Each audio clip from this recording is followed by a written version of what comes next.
This is the Troll Patrol, live with JustinFREAKIN. Welcome to the Troll Patrol Live. It's a freaking Tuesday. Meatcakes, Flash, Julie, my lord, DJ Dub, good evening. Mike, I'm glad you're looking forward to it. I am not. Sense of existential dread washes over me every time I sit down to put together the show, because the news be doing all kinds of stupid shit. We're going to find out about it here in a little bit, but we're glad to have you. Good evening. Welcome in. Clinically, I wish we had punch and pie. More people would show up if we had punch and pie. BB Girl, good evening. Welcome in. Meatcakes, I tell you, good evening. We fucking a lot of shit breaking. Apparently, Trump is offering all federal employees a buyout. Something like 7 months worth of salary to just leave the government. As he continues his purge and installation of loyalists, creating all kinds of confusion with several agencies today with this federal funding freeze. We're going to talk about a lot of right-wingers are like, oh, he's not freezing Medicaid, yet all 50 states unable to access Medicaid today. Oh, he's not doing anything that'll affect individual payouts to people. Meals on Wheels is wondering how they're going to operate.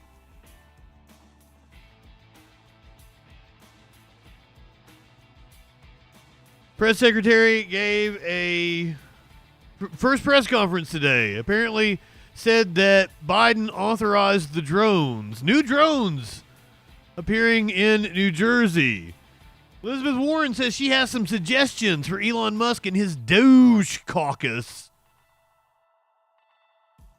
The Army mixed up an EO issued by President Trump.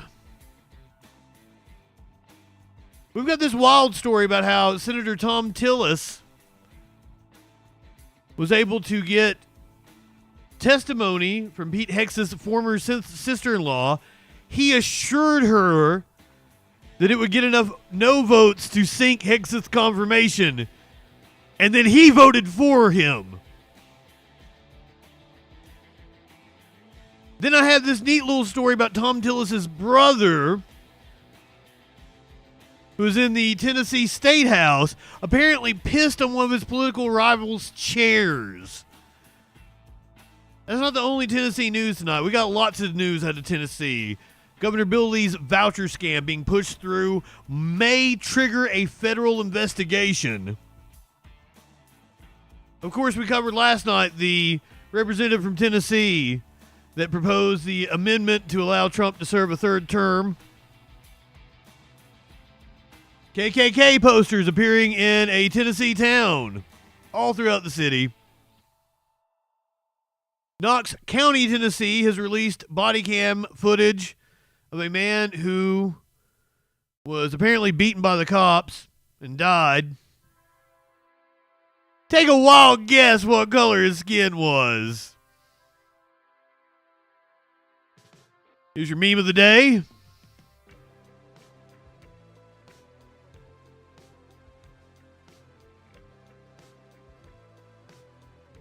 Found this to be fitting after we watched the AI video of Barron Trump last night.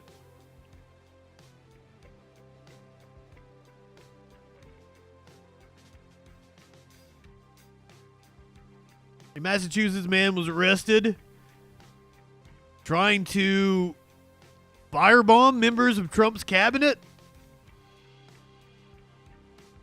Man pardoned by Donald Trump for his participation in January 6th.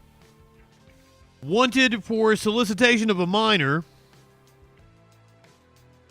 We're going to do a little international news tonight. Rebels say they've taken the city of Goma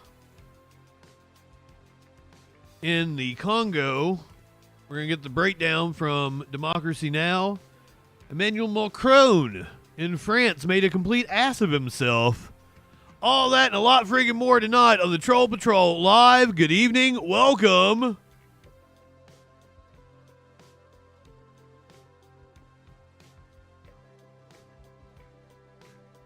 Julie, were you not here for the video? No, he was singing about how he's going to be president after his dad. And that clip is up on the YouTube.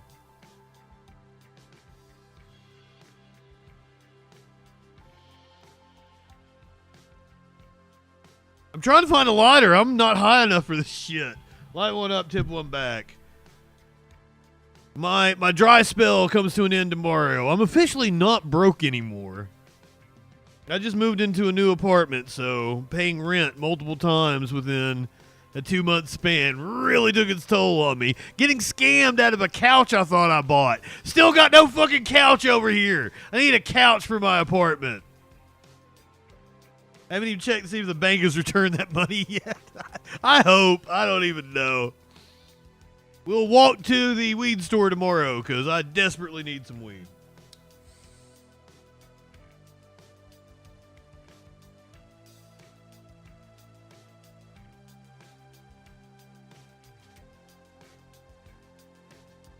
Yeah, that ain't gonna do it. If you joined us for Live Music Monday last night, the band was in-fucking-credible. I downloaded their entire discography after we watched the concert, was listening to it all night. Space King! Good evening, my friend. Glad to see some new faces in here. By the way, if you're new, if you're a right-winger, you want to argue with me, 917, it was the band. The band. Number is 917-830-4359. You can hop in the Discord. I've decided I'm going to, call people out in the title. I'm going to be like, hey, come argue with me. Here's the number. Shelly, good evening. I watched what I wanted of Raw, Meatcakes. I really enjoyed the Drew McIntyre with Paul Heyman. He's like, sir, you're crowding me. And then the whole CM Punk, Cody Rhodes promo. What was wrong with Cody last night? Has he got the bird flu or something? He sounded horrible. Of course, rooting on my boy, CM Punk. That's my pick for the Royal Rumble this weekend. We won't be doing wrestling on Saturday. No, Saturday Night Live on Saturday because I will be watching the Royal Rumble live. We'll be back with Japanese wrestling the Saturday after. And we're going to be doing the first 2 episodes of Season 2 of Saturday Night Live. I wasn't meaning you, Mike. I'm sure you're chill. I'm glad to have you here. Good evening. Welcome. Let's start off with, I guess, some good news. Before we get into all the wild shit that the Trump administration has been doing. Yeah, Jay entering himself into the Rumble last night. I do not like Jay at all. I have never liked Jay. I think Jenny's even worse. I could stream the wrestling on the Discord, but I might not be here, so. And also, I don't really want to. I don't really want to sit here and watch it on a small screen. I want to put it on my big screen and watch it. Yeah. You feel me? You feel me from Philly. It's always sunny in Philadelphia, my friend. I've been to Pennsylvania several different times. Been to Pittsburgh. Been to several smaller cities. Never been to Philly, though. I really want to go to Philly. So, love to you, my brother up there in the city of brotherly love. This guy looks like Brett Weinstein. Well, Flash, how far am I away from this 75 inch right here? It's right beside me. Ah, fuck. I fucked my camera up. There we go. There we go. It's literally right, and I can't. When I'm sitting at the desk, I have to sit back because it is really big. Yeah, I didn't like Pittsburgh, but that is the home of the Olympic gold medalist Kurt freaking Angle. All right, it's 10 after. I said I gotta get to the news by 10 after. Get me talking about shit. I'll just bullshit all night. Gonna start off with some good news. The doomsday clock has moved closer to midnight. It is the determination of the Science and Security Board of the Bulletin of the Atomic Scientists that the world has not made sufficient progress on existential risks threatening all of humanity. You're telling me, brother. Let's move the clock forward. In setting the clock closer to midnight, we send a stark signal. Because the world is already perilously close to the precipice, any move towards midnight should be taken as an indication of extreme danger and an unmistakable warning. Every second of delay, shut up, nerd. reversing course increases the probability of global disaster. It is now 89 seconds to midnight. This is the closest the world has ever been to midnight. It is the determination. Don't worry, Daddy Trump's got us. Son, Minty, good evening. Welcome in. The doomsday clock now closer than ever. Yay! Meanwhile, Trump making a lot of news today. Let's start with the most recent that was happening within the last hour or two. Trump is offering all federal workers a buyout with 7 months' pay in an effort to shrink the size of government. The Trump administration announced on Tuesday that it is offering buyouts to all federal employees who opt to leave their jobs by next week, an unprecedented move to shrink the U.S. government at breakneck speed. A memo from the Office of Personnel Management, the government's human resources agency, also said it would begin subjecting all federal employees to enhanced standards of suitability and conduct, and ominously warned of future downsizing. The email sent to employees said those who leave their posts voluntarily will receive about 7 months of salary, but they have to choose to do so by February 6th. God.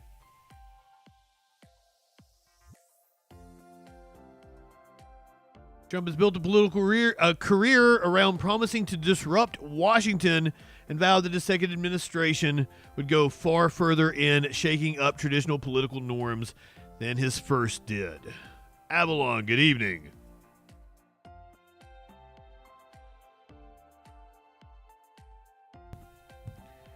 Issuing a freeze, that's what we woke up to this morning, a freeze on all federal spending.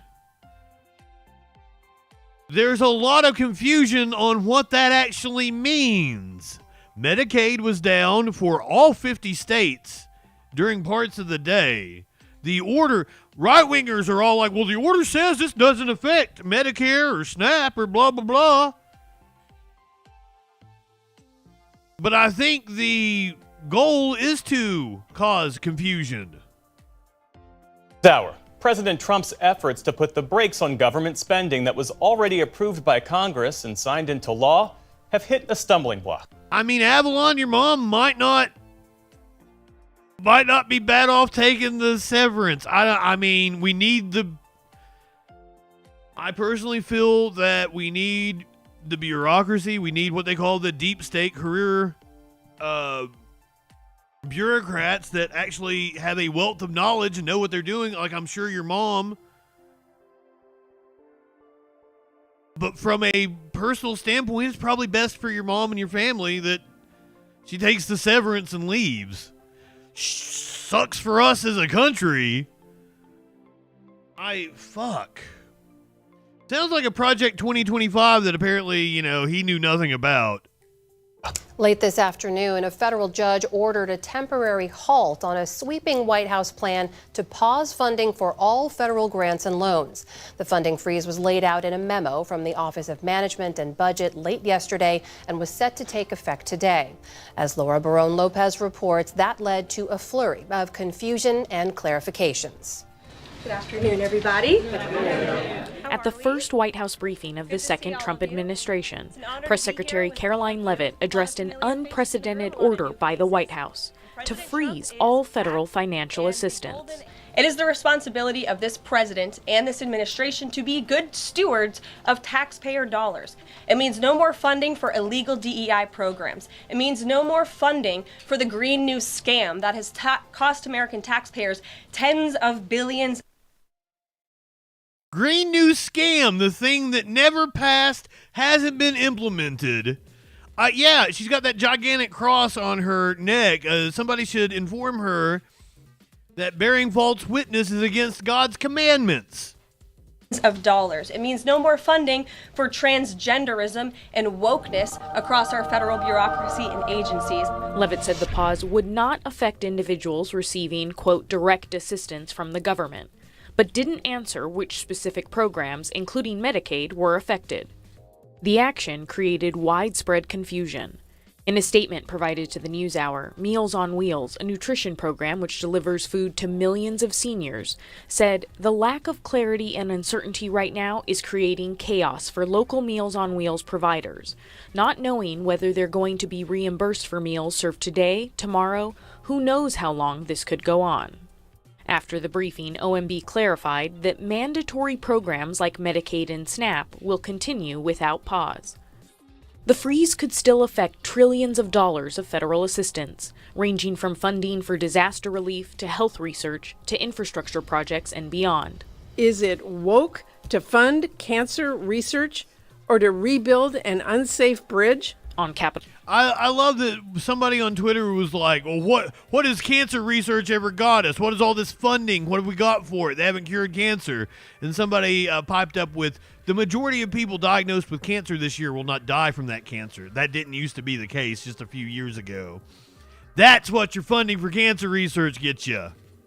Capitol Hill this morning, Senate Democrats lambasted the freeze, calling it an unlawful overreach that disregards funding already passed by Congress. No matter how much he may believe he does, the president does not have the authority to ignore the law, and we're going to fight this in every way that we can. I'd say the Supreme Court says you're wrong. At the GOP policy retreat in Florida, House Republicans deferred to the president. Let's wait and see. Let's let him do his review and see what the result is, and I'm sure we'll work together on what the right solution is. Legal challenges have already begun. This afternoon, New York Attorney General Letitia James announced a lawsuit to block the funding freeze. The president does not get to decide which laws to enforce and for whom. When Congress dedicates funding for... Actually, she's kind of wrong on that. That is the job of the executive, to decide which laws to enforce. Totally their job. That's in the Constitution. Sorry, Letitia. ...program, the president cannot pull that funding on a whim. As some programs remain in limbo, the administration instructed agencies in a follow-up memo obtained by NewsHour to report to OMB in 10 days if any of the federal... Oh my God, you got... ...halted. You got blocked for Cuck Schumer. No, I allow that. Promote things like gender ideology, or if it supports abortion or other related activities. In another move late yesterday, the Justice Department announced that it fired more than a dozen officials who worked with Special Counsel Jack Smith on the 2 federal prosecutions of President Trump. We will win in court. Back in the White House briefing room, Caroline Levitt was asked if Trump directed the firings. This was Is that crystal ball? By the Presidential Personnel Office. And they changed now so like podcasters can get press credentials. So did they let crystal ball in? The president is the leader of this White House, so yes. Also last night, or is that CNN woman that looks like her? Announced that it made 1,179 arrests yesterday, the most in a single day since Trump returned to the White House. The crackdown has resulted in more than 3,500 arrests since last Thursday. Last night, Trump's border czar Tom Homan said undocumented migrants with no criminal record will also be deported, and defended the administration's decision to allow raids at or near schools, churches, and hospitals. What is the standard, I guess, to go into an elementary school? Because what we had heard from immigration advocates is that this is going to provide a chilling effect to parents in the school drop-off line or something of that matter. It shouldn't be a chilling effect unless their child's a terrorist or a public safety threat. If they are a public safety threat and national security threat, they should be chilled. They should be afraid because we're looking for them. It all came as Department of Homeland Security head Kristi Noem addressed DHS staff today after joining ICE for a raid in New York City. And President Trump's cabinet further solidified today. On this vote, the yeas are 77, the nays are 22. The nomination is confirmed. The Senate confirmed former Congressman and Fox News host Sean Duffy to be the Transportation Secretary this afternoon. Sean Duffy? Confirmation hearings for more controversial picks like RFK Jr. and Tulsi Gabbard are scheduled for later this week. With minutes to go before the president's freeze on federal grants and loans was set to take effect at 5 p.m. today, a federal judge Sean Dubas indeed temporarily blocked the action. Jeff? Yeah, some late-breaking news there, Laura. So tell us more about this judge's ruling. So District Judge Lauren Alican said that there has to be a pause on this freeze that President Trump was trying to institute across the loans and grants. It is only going to apply, this judge's order only applies to the pause of disbursements in open grants, and that is going to, this blockade is going to... Now, apparently Tulsi is going to face some backlash. When this judge will hear more arguments about the legality or not legality of this action that the White House has taken. But of course, this comes after a lot of confusion across organizations that rely on this federal assistance. And to your point about the confusion, some members of Congress were saying that Medicaid payments had been affected in their states. The White House then said that Medicaid won't be affected. But give us a sense of what programs might be. Well, we don't really have a sense, Jeff.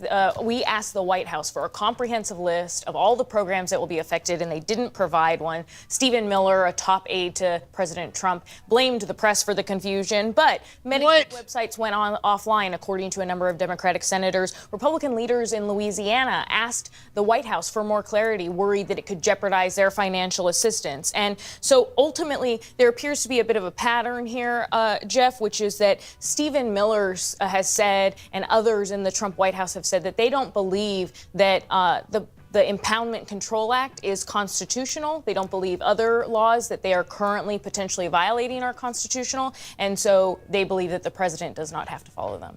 Laura Barone Lopez, I think. Wow. Warlord. Buzzy. Energy Flow. Who else now? Mox, good evening. Hojo, my friend. Glad to see you. T Minus, welcome in. Avalon, I tell you, good evening. I mean, I've been going 1776 on Washington. I'm just a mouthpiece. I'm not out there on the front lines. That's not my job. My job is just to stir the shit. I'll be your town crier. She mentioned Stephen Miller multiple times. I've got this clip. I debated whether we're going to play it or not, so I'm going to ditch the other. I'm going to ditch the other clip I had. We're going to watch this one. It's a long one. We may not watch all of it. This is Jake Tapper bringing on Stephen Miller, and they had a hell of a discussion, apparently. Back with our politics leading growing questions and confusion about President Trump's move to pause federal grants and loans. Today, the White House is trying to reassure Americans that this order, which goes into effect at 5 p.m., about 33 minutes from now, is not as sweeping as it first appeared.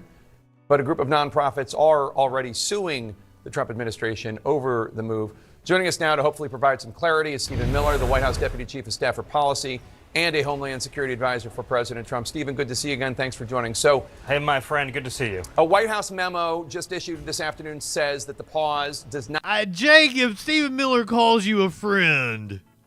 ...not affect Medicaid. It already had clarified that it didn't affect Social Security or Medicare. But... the Medicaid website portal is experiencing an outage, and the White House press secretary this afternoon was not able to say whether Medicaid would be affected or not. So let's just walk through this, because obviously there's confusion. Is this pause going to affect Medicaid?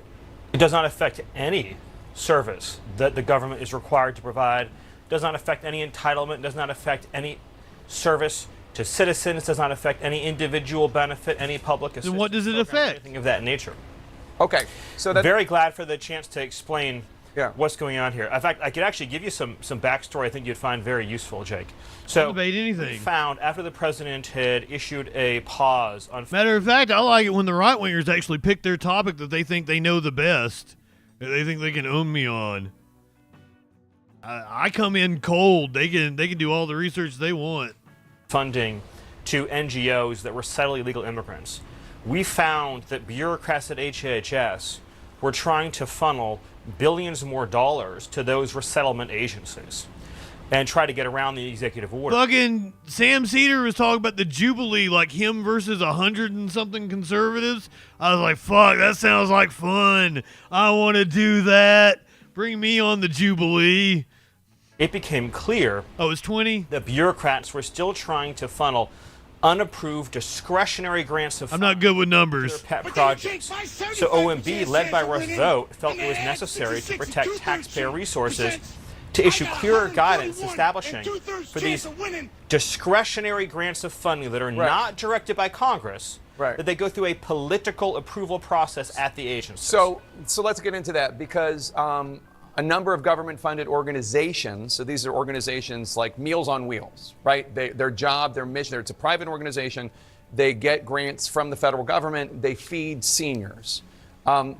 Meals on Wheels is currently in the dark. They don't know, does this order affect us? Does this mean we're not going to have any more funding coming in? They feed like 2 million seniors. So I'm just wondering, first of all, why a pause? An investigation, sure. But Nico, did I get that right? Why a pause? And what about? Well, Jake, once you spend money, you can't get it back. So, in other words, if you don't put federal programs under review that are wasteful or harmful to taxpayers, and then people hit send, you wouldn't believe the payments we've had to pause over the last few days with bureaucrats trying to funnel money out of the door. Funnel money to the World Health Organization, funnel money to resettlement organizations, funnel money to foreign countries. And so, of course, you have to put a pause on these discretionary grants of funding and have a political review. I just threw that lighter into the ceiling fan. All the cats. They got very disturbed by that. Review process. In other words, there are people that are accountable to the taxpayer to review. It does not include, the review process does not include any public benefit program. So you mentioned Meals on Wheels. That is a public benefit program. OMB's been clear about this. Jake, we have to get control over this government. You know, I'll just stay on this point about NGOs, non-governmental organizations. Joe Biden gave just one NGO responsible for resettling illegal aliens $3 billion, with a B, $3 billion. President Trump, when he... Hojo, I will dispute you on that one because I've got a cat that takes a shower with me. He might be in the bathroom right now in the sink. He loves the fucking water. He said drain the swamp, he meant it. And yes, so those kinds of spending programs are going to be put under review. Okay, I don't think anybody's taking issue with, if you find money that is being dispersed in an inappropriate way, halting it. I think what the confusion is this seemed to a lot of groups and a lot of states, Republicans, Democrats, Independents, like a very sweeping order, and there is confusion. I just want to make sure I understand. So anybody out there that provides school lunches, anybody out there? Yeah, there's zero impact on public benefit programs, full stop, as OMB has made clear. And I want to really drill down on this, Jake, because it's so important. There's 2 million employees in the federal government. Overwhelmingly, the career federal service in this country is far left wing. I don't know that to be a fact. Well, I'll give you a great example. We looked at USAID as an example. That's 98% of the workforce either donated to Kamala Harris or another left-wing candidate, just as an example. Okay, but let me just. Did you say 98%? Wait, whoa! Did you just say that saying someone voted for Kamala Harris is demonizing them? No. So according your suggestion is that there's a bias. No. But you used demonizing. You just said that I'm demonizing somebody by saying they voted for Kamala Harris. No. Let's get back on track. But I am on track. Okay. Let me stay on track. What I'm saying to you is this: there are 2 million employees in the federal government. Right. They're overwhelmingly left of center. The American people. I've got to finish the sentence. Okay. That's not true at all. The American people voted for dramatic change implemented by Donald Trump. So it is essential for him to get control of government, to establish a whole of government process for Donald Trump's political appointees to review discretionary grants of spending for pet projects that are not directed by Congress. In other words, these are pots of money where Congress hasn't said how to spend it or where to spend it.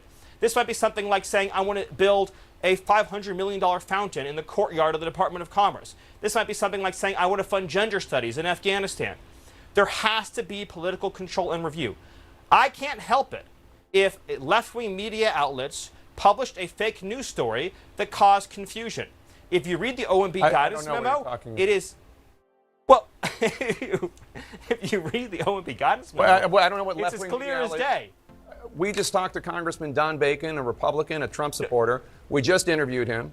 He said that there was a lot of confusion. He said that the executive order created by the media, Jake. The OMB guidance memo, if you read it, it is not clear. I read it. My point is, and confusingly written. Question mark. Parts of it are about DEI. Parts of it are all disbursement. It is. Yeah, DEI is suspended. That is correct. Right. No, I'm just saying, like, it's kind of all over the map, and there is confusion, and it's not just liberal media. Jake, tell me. Republican Senator Lisa Murkowski said. You're not understanding what I'm saying. But I'm saying that I want you to address this. I will, but I'm saying that a false story was put out that people responded to. It's unfortunate that people put out a false story. That's all I'm saying, Jake. Okay. That's all Republican Senator Lisa Murkowski said, quote, nobody really knows how long, unquote, this review of these federal funds is going to last. And she said it's, quote, been a big challenge, unquote, to get answers from the Trump administration. So here's an opportunity. How long is this review going to take? And when does the federal funding for these programs resume? Well, in the original executive order that addressed NGOs, foreign aid, and other grants, that was a 90-day review process, as you know, Jake. But again, more fundamentally, I think we're missing the big point here. Do you believe, does anyone believe, that an unaccountable, career-tenured bureaucrat should be able to approve vast sums of money for the project? You're adding those adjectives in there. Unaccountable career bureaucrat. How are they not accountable? What career bureaucrat means they have a wealth of knowledge. That they personally agree with, that no accountable employee in the federal government has reviewed. I'm literally asking about Meals on Wheels. I mean, you know. We are, I don't know what you're talking Jake, yes, about. Jake, you do know what I'm talking about. I'm telling you, as the memo says, in I hate black this guy. and white letters, no financial benefit programs to Americans. He's making me like Jake Tapper. Individual assistance programs are affected. It's there in black and white. Yeah. We always knew that the media was going to spin up fake stories to try to create controversy, to try to create scandal. I'm not saying you, Jake. I would never say you. I'm not saying you.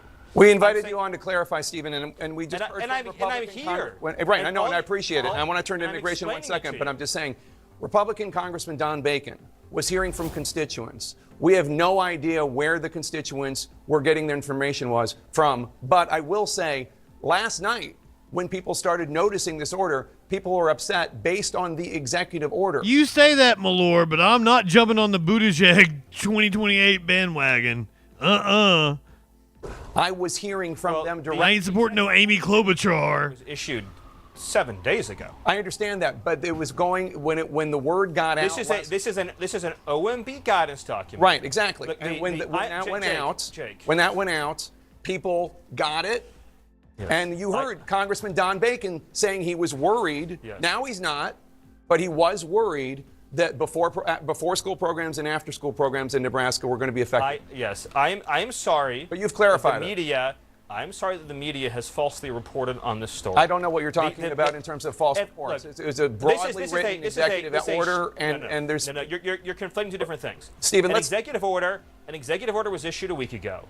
There were some and then there was the LVMO. There were some bureaucrats in the federal government who tried to push out money, billions of dollars, for wicked and pernicious purposes that had to be frozen. What wicked and pernicious purposes? OMB guidance memos are by their nature helping people is what he means. Complicated to read because this involves the federal budget. The choice here is simple. It is very simple, and I want to state it clearly. Okay. Either Donald Trump gets political control over this government and ends the waste, abuse, and fraud on the American people, or we let bureaucrats autopilot federal spending. If we hadn't stepped in, then billions more dollars, as an example, would have gone to left-wing NGOs that fund and resettle illegal aliens and are complicit, in many cases, in facilitating child trafficking. Okay. What? The administration will never, ever apologize. Obviously, you want to talk about facilitating child trafficking. I had this argument over and over again with a woman. She kept like, facilitating child trafficking. The Democrats facilitate child trafficking. I was like, do you know who facilitates child trafficking? You did. You did with your vote. when you made a pedophile that was best friends with a child trafficker the president.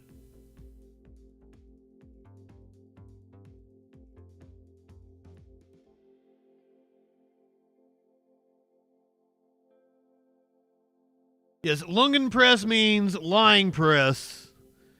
I love, there was somebody that I shared it out on Facebook before I got banned.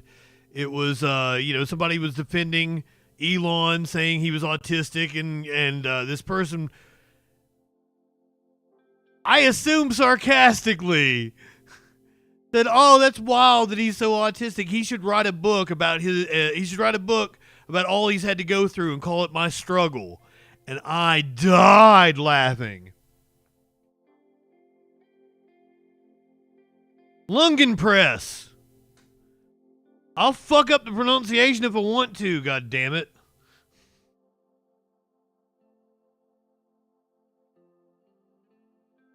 Senator Elizabeth Warren, who, oh my god, still, like, why? Why? Like, ma'am, we wouldn't be in this situation right now if you had dropped out, supported Bernie. We'd probably be in the second Sanders administration with you as both the vice president and secretary of the Treasury. Remember when we had that optimism in like 2019 that the Sanders campaign was looking at if they could name Warren as vice president and Treasury Secretary? Tadpole, good evening. But no, Warren had to stay in and then drop out and help facilitate Biden's victory. Elizabeth Warren says, Trump and Musk, I agree on something important. I've got 30 ways to get it done. Gives them a, motherfucking fuck. How in the world? Anyway.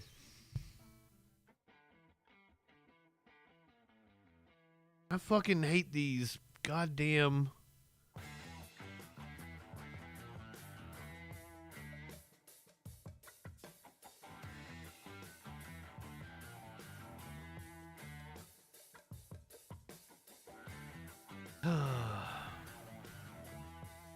That's the most the average Fox News viewer can read. She wrote an op-ed today. And I was going to read the op-ed, but...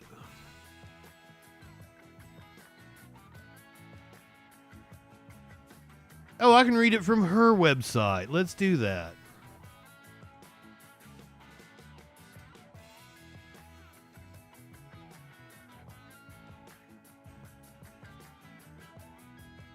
Here's something President Donald Trump, Elon Musk, and I agree on. The federal government throws away trillions of dollars of wasteful spending. I've spent years trying to squeeze government waste out of the budget, and I'm ready to work with Musk to make government more efficient and save taxpayers money. But here's the thing, we need to focus it in the right place instead of cutting help for people who rely on Medicare, Social Security, and the VA. Let's focus on the billionaires and billionaire corporations who are feasting off the American taxpayer.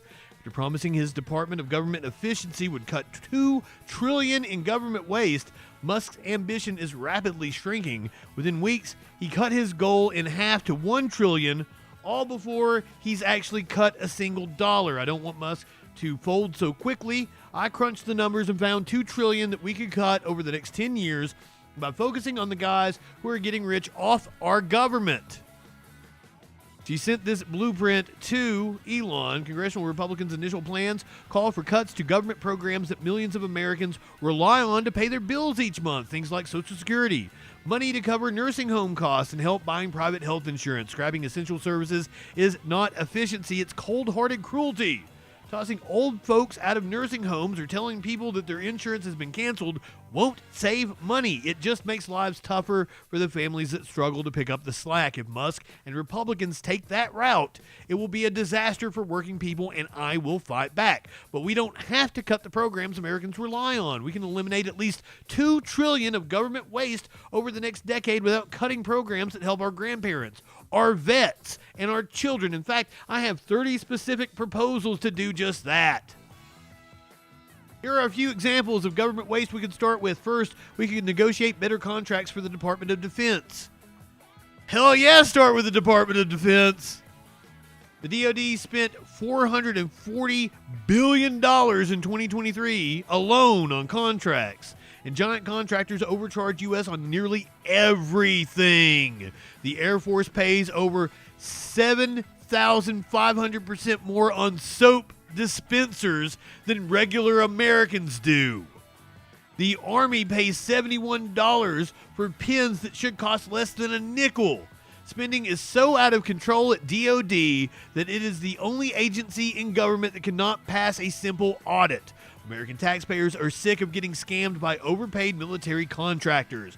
My recommendations on defense spending alone would save nearly $200 billion in the next 12 years. Taxpayers are also getting swindled by for-profit health insurance companies.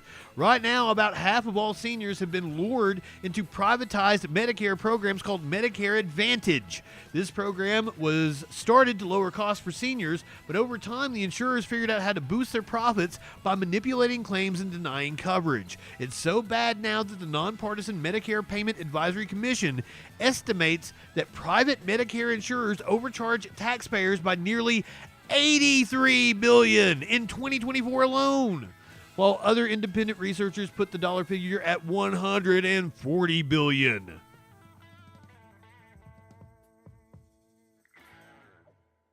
Here is Warren's op-ed. If you would like to read the rest of it, give you just a little taste there, but I'm going to tell you, they're not going to cut that shit. No, that's how their buddies are making money. That's what they want. They want to cut the programs that help Americans and keep the shit that they're overcharging the government for and funneling taxpayer money into their pockets.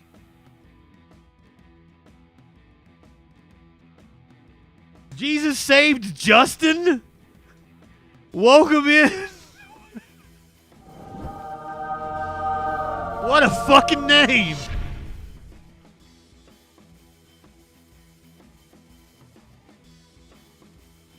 Jesus didn't save this Justin from anything.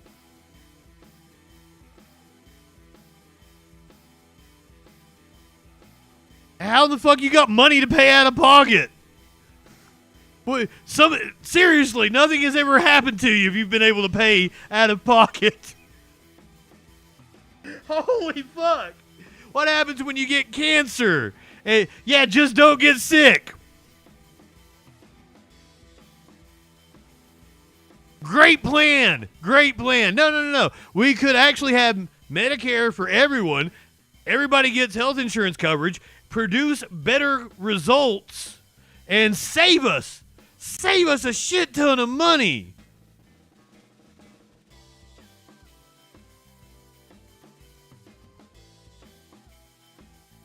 Yeah, question marks.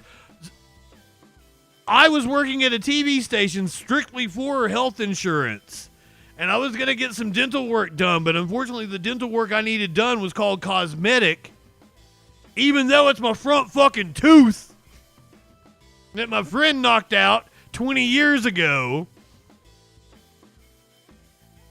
That's cosmetic. So even with good insurance, I had 80-20 insurance. But because it was cosmetic, like fucking 14 grand out of pocket, I believe it was, just for that one tooth. Because it was like, I would have to have a double crown and then a bridge. I have looked into that, Hojo.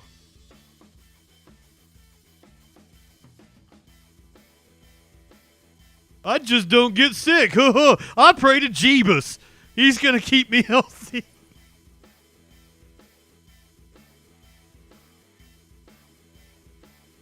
Trump and his stupid-ass executive orders apparently put the Army in chaos.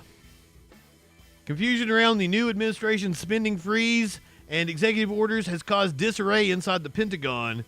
The Army rushed to satisfy President Donald Trump's executive orders this week, sparking so much confusion that top officials directed a halt on new contracts and then walked it back. The latest muddled response to a series of chaotic actions by the White House. Top officials misinterpreted Trump's order on diversity, equity, and inclusion and set an army freeze on deals for new weapons. Wait, what? That sounds good. Pentagon clarified on Tuesday that it wasn't going to issue a pause. The move upended the defense industry and signaled a broader uncertainty around the president's sweeping actions. It also reinforced the challenges to Trump's quick decision approach to governance, such as recent orders to freeze certain federal funding and foreign military aid that has sent agencies scrambling. Such tension is particularly acute at the Pentagon, where questions about the impact of Trump's executive orders threaten to slow down high-dollar programs and rock the defense industry. So maybe some good can come of this.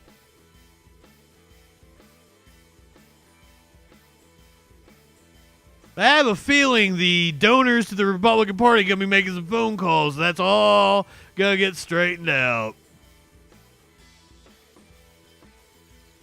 New reports of drone sightings in the north. Like, I wondered where all the drones went. Went quiet there for a little bit on the drone front, but we've got new reports of mystery drones.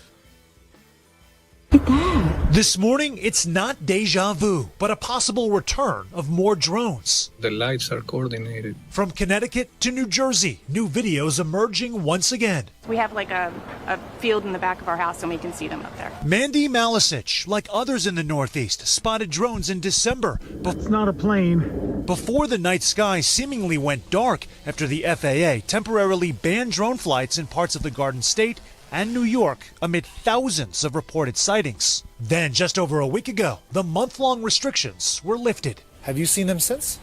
We have. My daughter saw one the other day. We're a sightings alert network. Enigma Labs, a research company studying unidentified phenomena, has tallied 650 sightings nationally described as drone-related since November, and they say most are concentrated in the Northeast. After seeing a drop in those numbers immediately following the ban, Enigma says just this month they've received 49 reports in New York, New Jersey, Delaware, Pennsylvania, and Virginia, 14 of which came after the flight bans expired. If you look at the reports that people are submitting, they're saying, you know, I'm still seeing them, ban or no ban, and they're happening. We pressed New York Senator Chuck Schumer Sunday about the validity of those reports. Hey, Cuggy Boy. I've now seen new drone sightings, and we're going to have to look into these. President Trump also vowing the same on his first day back in the White House. I would like to find out what it is and tell the people. The president says drones flew over his Bedminster, New Jersey golf club, too, where FAA restrictions remain in effect until the end of the month. In a statement to NBC News, the FAA did not confirm the new sightings, but said the agency is responsible for ensuring drones operate safely within the broader national airspace system. Even though the Biden White House dismissed any national security risk, residents say they haven't gotten much of an explanation. Do you feel like you've had any sort of clarity? No, and it's pretty frustrating and upsetting not to know, you know. I mean, that's the sentiment that's been expressed by so many from the beginning, Sam. Just no explanation. Any indication at this point, Sam, what's behind the sightings this time around?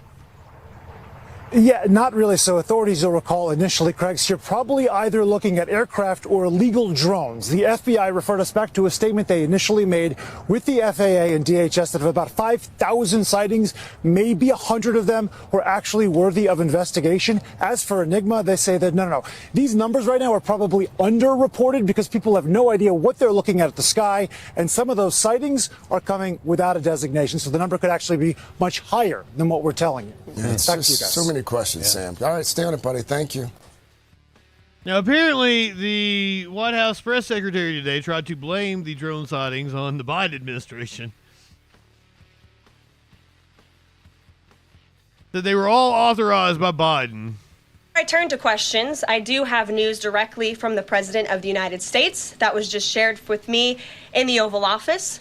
From President Trump directly, an update on the New Jersey drones. After research and study, the drones that were flying over New Jersey in large numbers were authorized to be flown by the FAA for research and various other reasons. Many of these drones were also hobbyists, recreational, and private individuals that enjoy flying drones. In time, it got worse due to curiosity, This was not the enemy. A statement from the President of the United States to start this briefing with some news. And with that, I will turn it over to questions. And we will begin with our new media members, Mike Allen from Axios, Matt Boyle from Breitbart. Mike, why don't you go? Breitbart! Very much. Caroline, does the president see anything fishy about DeepSeek, either its origins or its cost? And could China's ability to make these models quicker, cheaper, affect our thinking about expanding generation data centers, chip manufacturing? Sure. The president was asked about DeepSeek last night on Air Force One when he gaggled for, I think, the third or fourth time. Gaggled? Throughout the weekend with members of the traveling press corps. The president, who says that? He believes that this is a wake-up call to the American AI industry. The last administration sat on their hands and allowed China to rapidly develop this AI program. And so President Trump believes in restoring American AI dominance. And that's why he took very strong executive action this past week to sign executive orders to roll back some of the onerous regulations on the AI industry. And President Trump has also proudly appointed the first AI and crypto czar at this White House, David Sachs, whom I spoke with yesterday, very knowledgeable on this subject. And oh, wow. He is here working David every Sachs. single day to ensure American AI dominance. The cross is all just piousness. Marilyn Manson said it best, God is just a status kick. It's to signal to other people that, I'm part of this in-group, and I'm morally superior to you. Shelly, good evening, anonymously. Anybody else sneak in here on me?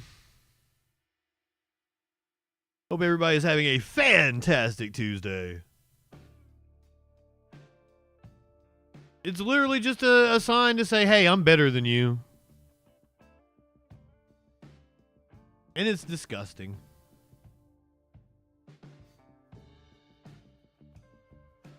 We covered several excerpts from Trump speaking to lawmakers yesterday from Doral. But here's one that I missed. Trump now saying he wants to deport U.S. citizens. And I don't want these violent repeat offenders in our country any more than I want illegal aliens from other countries who misbehave. And I say, and this is subject to getting it approved, but if they've been arrested many, many times, they're repeat offenders by many numbers, I want them out of our country. I also will be seeking permission to do so. We're going to get approval, hopefully, to get them the hell out of our country along with others. Let them be brought to a foreign land and maintained by others for a very small fee as opposed to be maintained in our jails for massive amounts of money, including the private prison companies that charge us a fortune. Now, let them be brought out of our country and let them live there for a while. Let's see how they like it. And I don't want these... Maybe we could take over an island, and then we could run it as a penal colony and send all our violent criminals to that. Maybe that's what he wants Greenland for. Maybe he wants Greenland to be our Australia. Portland, good evening. Welcome in, friend.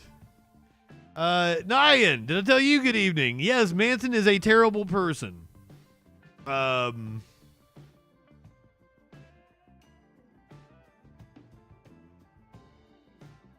Pretty sure he is incredibly abusive and manipulative, and that makes perfect sense.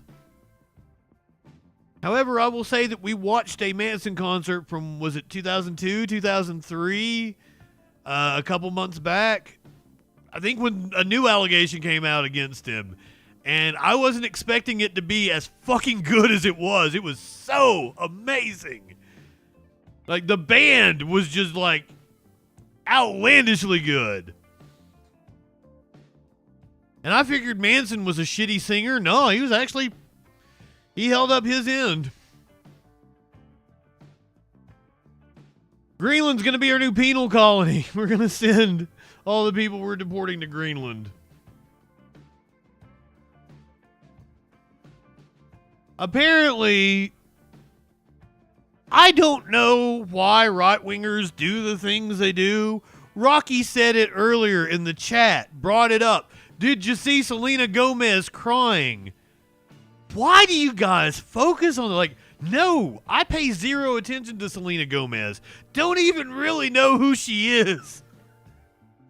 Why do right-wingers obsess over, they supposedly hate celebrities. They hate The View, but it's all they ever talk about. They hate CNN, but they like hate watch Jake Tapper. It's insane. But like, you know, I made fun of Jordan Peterson for crying over his woke bullshit that he went on about. And he's like, stop, they canceled me. That's something to make fun of.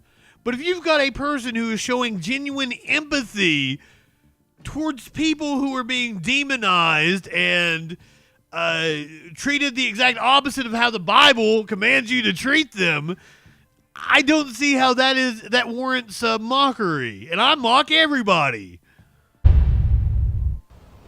Just wanted to say that I'm so sorry. Only people are getting attacked. The children. They don't understand. I'm so sorry. I wish I could do something, but I can't. I don't know what to do. I'll try everything, I promise. Hojo, if people followed the Bible in terms of treat others as you would want to be treated, if they followed the Bible, don't judge others, give all your money to the poor, rich man is likely to make it into heaven as a camel passing through the eye of a needle. If Christians followed the Bible, nobody would have... Let me take that back. If Christians followed specifically Jesus' teachings, I don't think anybody would have any problem with Christians. The problem is Christians have never read the goddamn Bible, don't follow it, and then claim what they're doing is in the name of Jesus. I wouldn't be a Christian because I don't believe in fucking mythology. You don't need to believe in a deity in order to have compassion for your fellow humans. Now, I guess there's a lot of sociopaths walking around out here, and the church tends to attract them that need, and that's what I think a lot of people, when they say like, oh, how do they always put it? What's stopping you from murdering people if you didn't have God or morality? And like Penn said it best, you know, I do murder all the people that I want to murder, and that number is 0. I rape and steal all that I want, and that number is 0. If you need a book to tell you how to be a good person, you're just a piece of shit.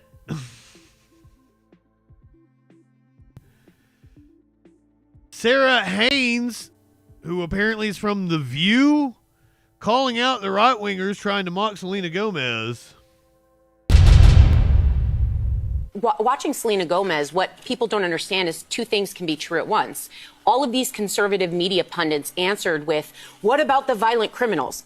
Selena Gomez can feel compassion for people being deported. She has a very personal connection to that. Her grandmother came in the back of a truck across the border, and her father was then born in the country. She's born in the country. She belongs here. But that is natural to then say, God, it's heartbreaking to watch this.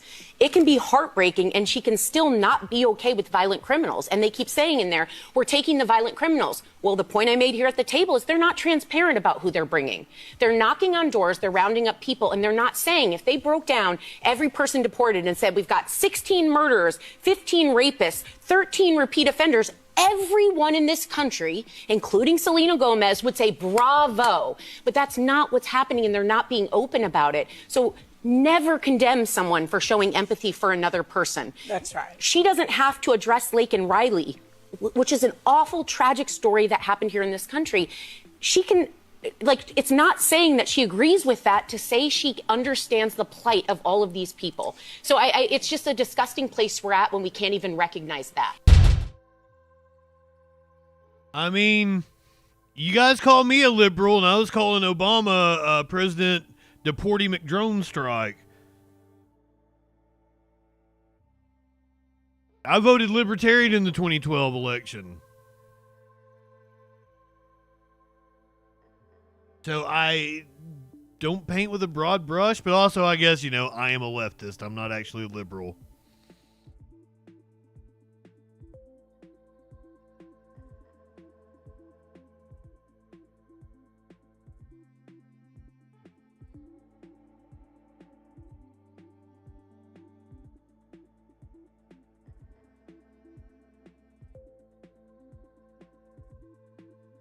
I'm in that gray area. What gray area would that be? A social democrat, yeah.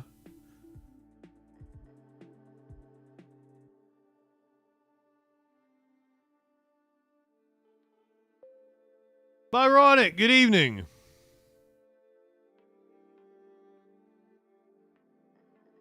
Motherfucker Vanity Fair giving me a hard time here.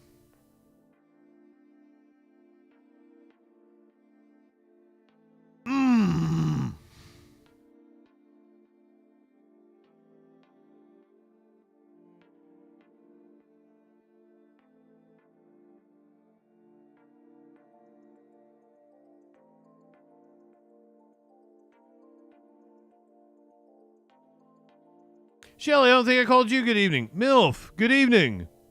I don't think I called you good evening. Sorry, that's my problem with trying to do multiple things at once. Key GOP and not being high enough. I cannot wait to go to the pot store tomorrow. Which one you want? You got a specific one?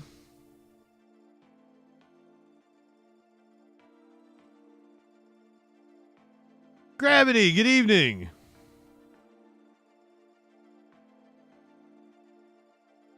Jumbo Jack, welcome in. I don't know shit about Destiny. Any thoughts on him being a sexual predator? My interaction with Destiny, I've actually debated him. I was invited on at the last second to debate Destiny. It was like 5-on-1 or 6-on-1. And I go on because I just take the opportunity. I just wanted to call him stupid. But like they kept like, well, what did Destiny say? What did Destiny? I'm like, I've never fucking watched Destiny. I don't know. My first impression of him was that he was on speed because he was talking really fast and doing that with his jaw. And then he called me an Orsler. I made streamer fells, but nobody said JustinFREAKIN. Yes. Jesus Justin. Insurance is a scam. That's why we are advocating for universal health care, which is not insurance.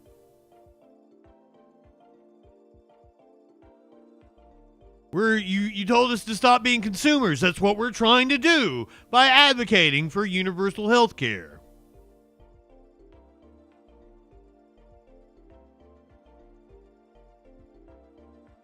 I don't think you're very bright, my friend. just then 90% of your claims get denied. That's capitalism. You're upset about capitalism not providing people health care. Health care, good. The capitalist incentive in health care, bad. Tadpole, Sappy. I would definitely give Destiny a titty slap. A titty slap! What the? Come on now.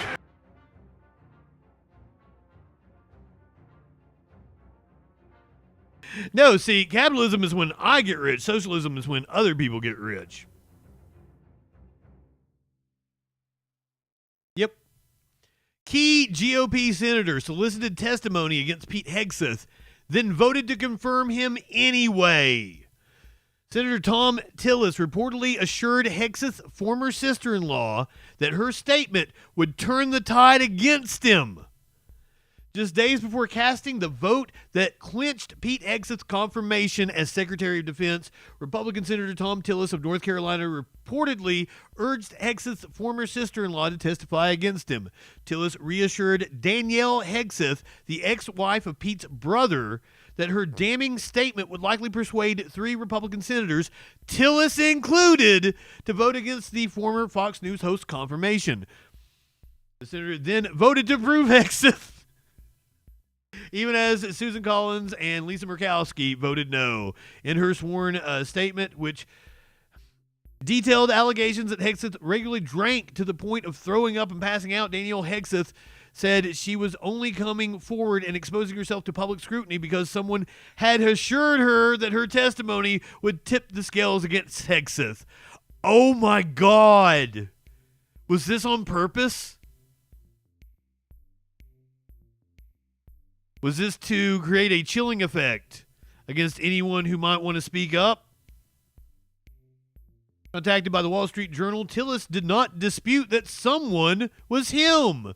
Daniel's statement did carry weight, he said, which is why I communicated my concerns to the White House and spent days doing my due diligence, but he was ultimately not persuaded by the testimony because he could not find other first-hand witnesses to corroborate it. Tillis' quiet about-face cast new light on the fractious battle over Hegseth's confirmation, which will likely shape defense and military policy for years. An Army veteran and former Fox News host with no relevant leadership experience, Hegseth faced a litany of sexual assault and misconduct allegations, all of which he vehemently denied.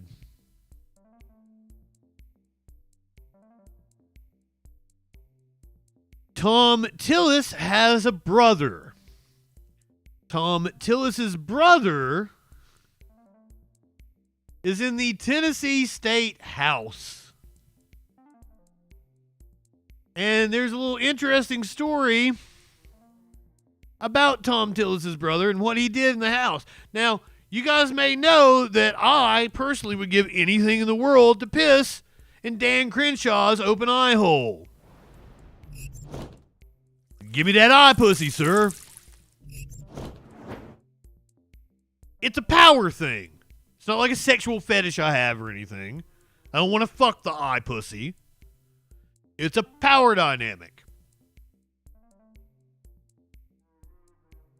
Tom Tillis' brother apparently pissed in one of his political opponent's chairs. This is from Politico. It's, from last year, the world of politics experienced a collective shock this week as Tennessee Republicans expelled 2 black Democratic House members for protesting gun laws on the chamber floor after a deadly school shooting in Nashville. But for those who have closely watched the chamber in recent years, the events were of little surprise. The place has been defined by partisan vitriol, scandal, racism, and Olympic-level pettiness for years.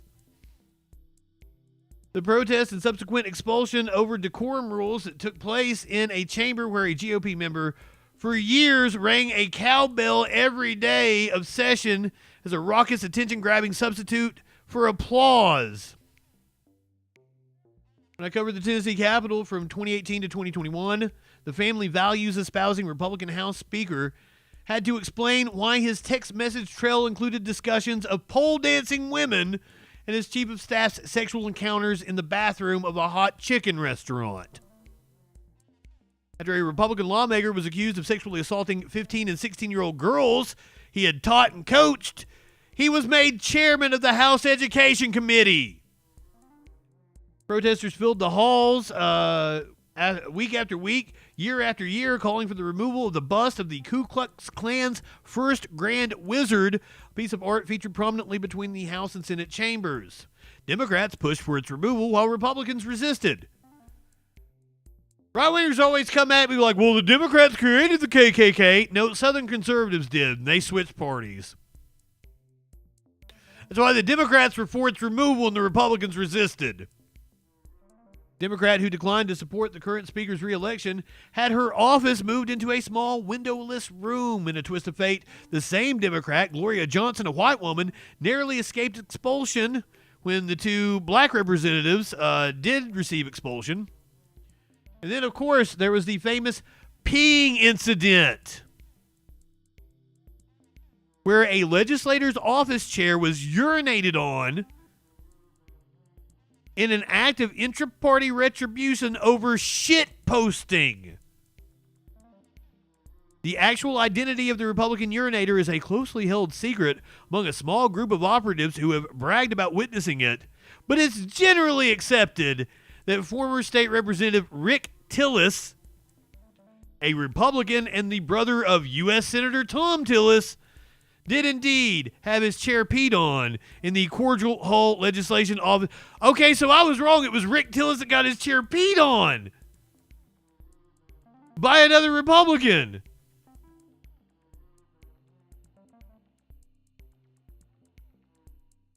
Two Republicans, one chair.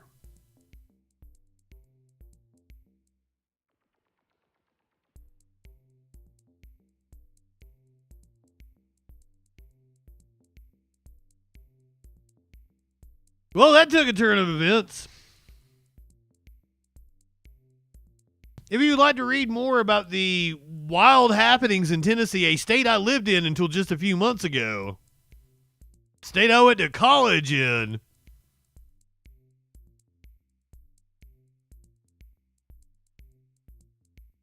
let's talk about what they've been doing today, which is probably going to trigger a federal investigation if we have a federal agency to investigate them.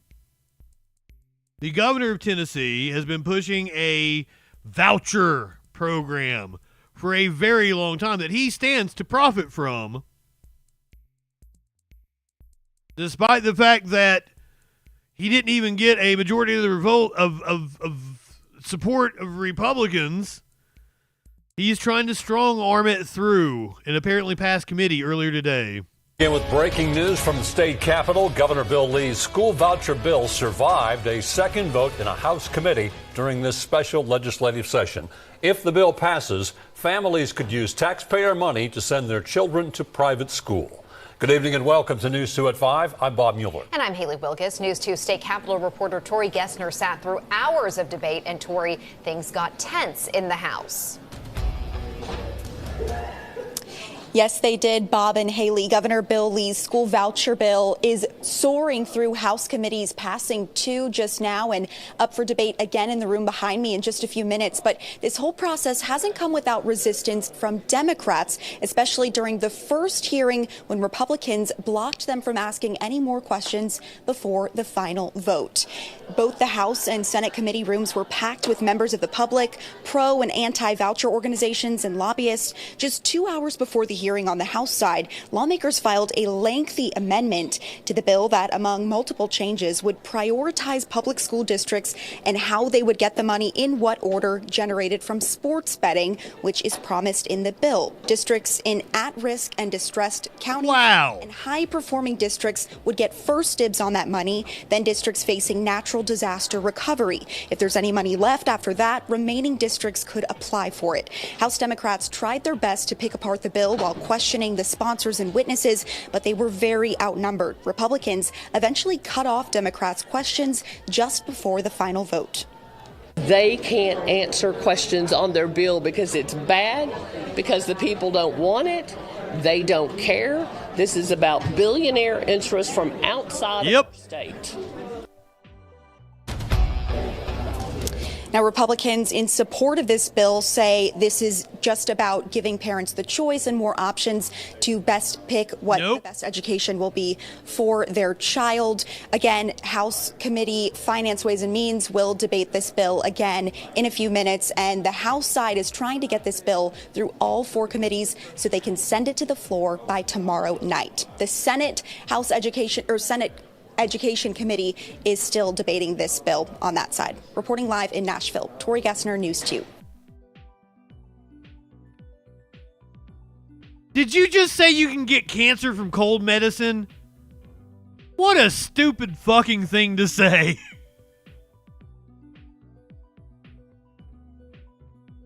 Wow.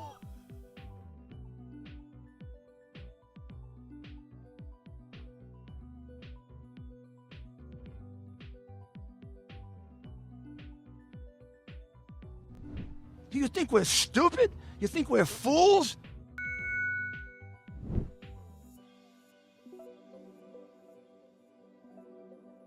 I'm saying in general, you don't fucking know jack shit, you dumbass.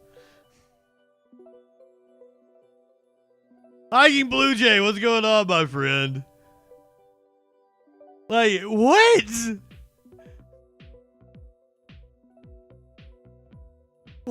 What a wild thing to say. My brother. My mom suffered most of her adult life. She had a crippling form of arthritis. They didn't even know what it was for like 10 fucking years. Her quality of life has drastically been improved through healthcare.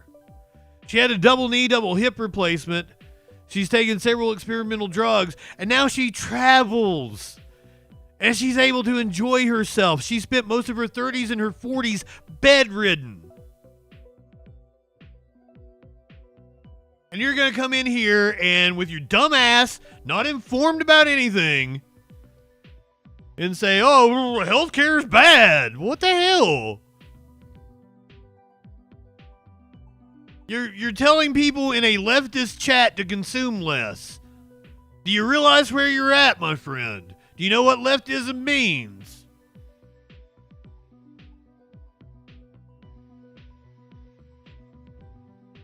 Jesus certainly didn't save you from rational thought. Let's keep it in Tennessee. Racism has been a topic. Here we have a town now covered in KKK flyers. Breaking news. Sweetwater police are investigating after they say KKK propaganda posters have been distributed throughout the city. Police in Sweetwater say they're working with nearby agencies who have reported similar things, trying to track down whoever is doing this. If you know anything about this, you're asked to contact Sweetwater Police. Well, that's all we get out of it. I wonder if there's any more information in the story. Racially motivated propaganda is what they call it. It's probably the police. What an idiotic thing. I'm just saying in general, the government doesn't have your best interests in mind. You know, that is right-wing propaganda to get you to not advocate for the government doing things for you. You realize that, right? I'm from Eastern Kentucky. I owe the government a hell of a lot for building roads that allowed me to be able to get out of my very isolated community in the mountains. The government moved the river around the town where I grew up.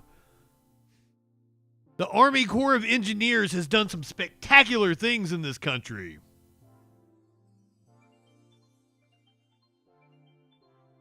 And that's one of them. Moving, specifically, I can say it, affected my life. Every 2 or 3 years in the town I grew up in, Pikeville, Kentucky, there would be a major flood that would wipe everything out, that would kill people. The Army Corps of Engineers rerouted the river. It was, at the time, the second largest earth-moving project in the world. It's now like the 4th or 5th. The government can do plenty for you. You're letting capitalists brainwash you to where you don't expect the government to give you shit.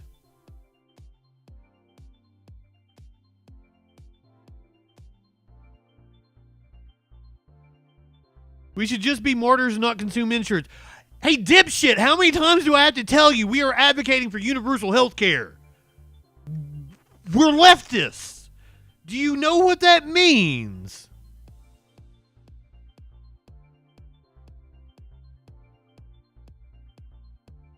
Learn something. Curiouser, good evening. Anybody else sneak in here on me? Gravity Works, good evening. Watching at high speed on YouTube to catch up. Be sure to subscribe if you're over there, Julie.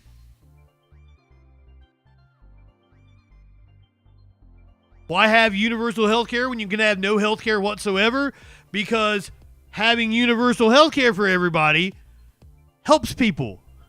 Having no health care Doesn't help anybody. You want babies to have, you want to go back to fucking 50% infant mortality rates. You want to go back to people dying from curable diseases. What the hell? What is wrong with you? Are you a dipshit?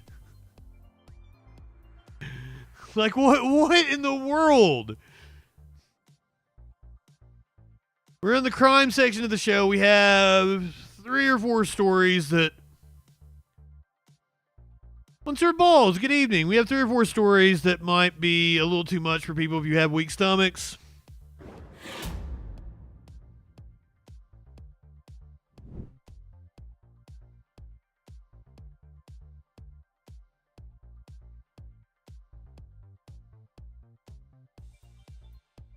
Keeping it in Tennessee, once again, after we did the story about the KKK flyers,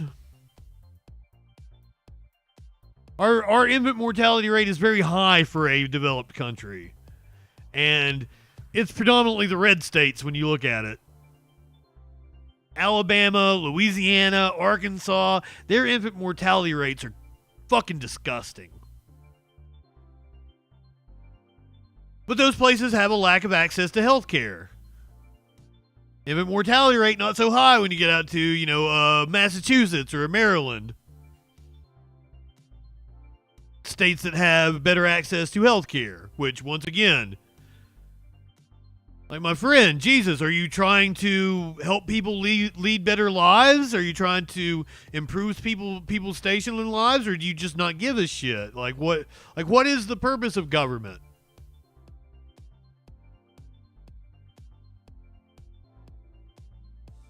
I'm gonna do this weekend. I'm gonna do my best to give you a whole new slew of emotes and gifts and all kinds of fun stuff. All right, one more time.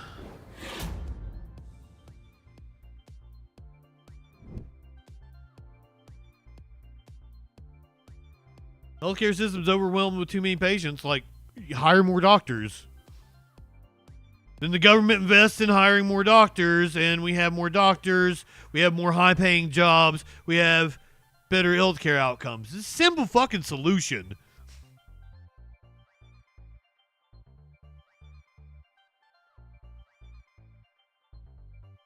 Did I study something after high school? Yes, philosophy and communications. I have degrees in both.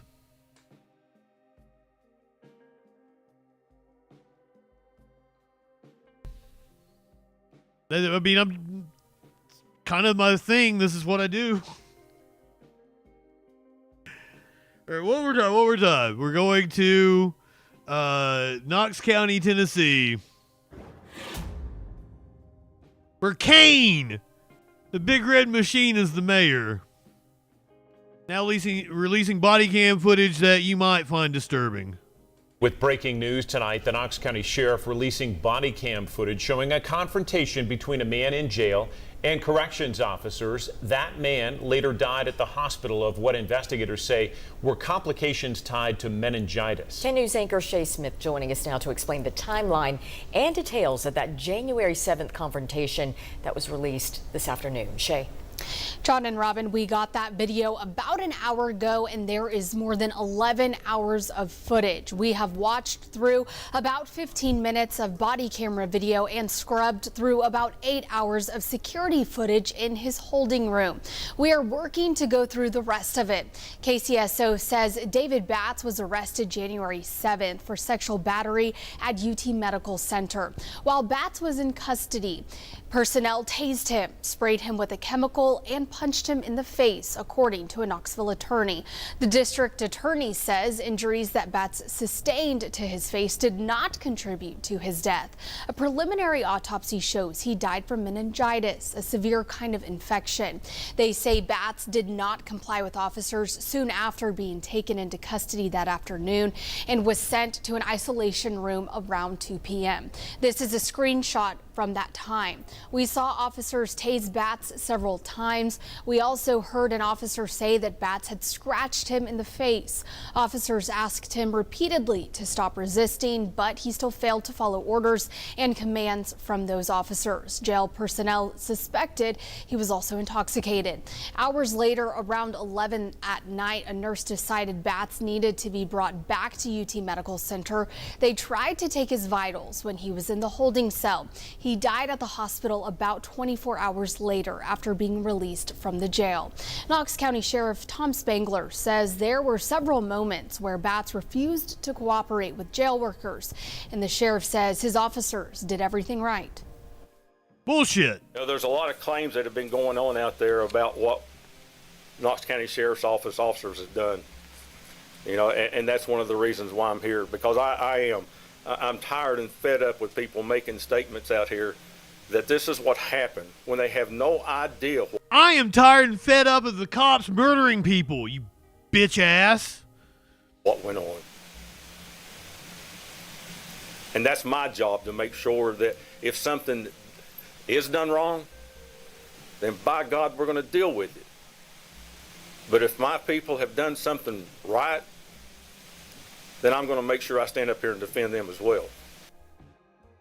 The DA says Batts also had fentanyl in his system, and a final toxicology report will determine if the drug played a role in his death. And our team will continue to go through that footage, and we will bring you a full breakdown tonight on 10 News at 11. We will also post the video online once we've gone through it. It wouldn't surprise me to learn that the cops injected him with fentanyl or something. Seriously, if the cops weren't so scared of it. They apparently think touching fentanyl can cause you to have like heart failure or some shit.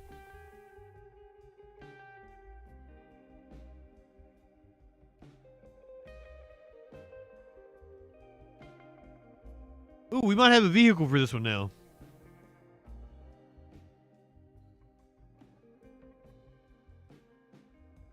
Oh, it's not gonna. This happened earlier today, so the news is still coming in. A person with Molotovs was arrested outside of the Capitol. Documents reveal the person police arrested with 2 potential explosive devices outside the U.S. Capitol is from Massachusetts. Those same documents also say the person told officers they wanted to kill members of the Trump administration.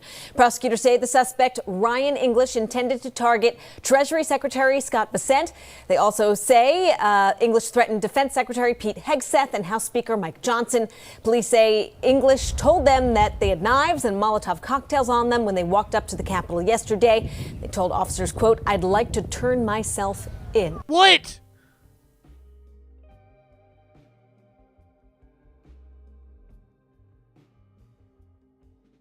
That sounds fishy. Once again, this happening in the last few hours. That sounds fishy as fuck.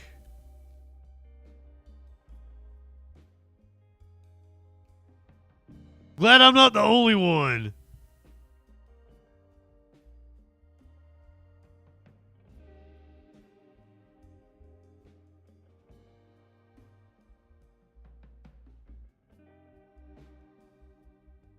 What a tease. Oh my God. Remember how Donald Trump pardoned a bunch of violent criminals? He's letting rapists and murderers into your a Molotov cocktails. That's good. He's letting rapists and murderers into your country. Child molesters even. This man was pardoned for his role in January 6th, wanted for solicitation of a minor. Houston man pardoned by President Trump for his role in the Capitol riot, now wanted for local criminal charges. There is currently an active warrant out for Andrew Take on charges of solicitation of a minor. ABC 13's Maya Shea has more on where the charges came from. Andrew Take was charged in 2016 for online solicitation of a minor. He was allegedly caught up in a local sting by the Internet Crimes Against Children Task Force. As of today, he is again a wanted man. Vengeance, welcome Local in. Authorities are having to once again try to find Andrew Take, 8 years after he was initially charged with solicitation of a minor. Last week, he was granted a full pardon and released by the Bureau of Prisons for his role in the January 6 riots. But records show local authorities wanted him held and transferred. According to the Harris County District Attorney's Office, Take was charged with online solicitation of a minor in 2016. That case was still ongoing when January 6 occurred, and in 2022, the Harris County Sheriff's Office requested a hold of Take if he was released from federal custody. And then on January 15th of this year, the District Attorney's Office faxed a warrant to the Bureau of Prisons. 5 days later, he was still released. ABC 13 went looking for Take at his last known Houston address. A man living at that apartment says they still get Take's mail, but no one has seen him around. In a statement, District Attorney Sean Thur says rearresting individuals like Take who were released with pending state warrants will require significant resources. Know that we are already in the process of tracking Take down, as he must answer for 2006 charge of solicitation with a minor online. We have contacted the Bureau of Prisons and are waiting a response. We have also asked for documentation, including that search warrant with Andrew Take's name on it. When we get that, we of course will bring it to you. Reporting from downtown, Maya Shea, ABC 13 Eyewitness News. Thank you, Maya.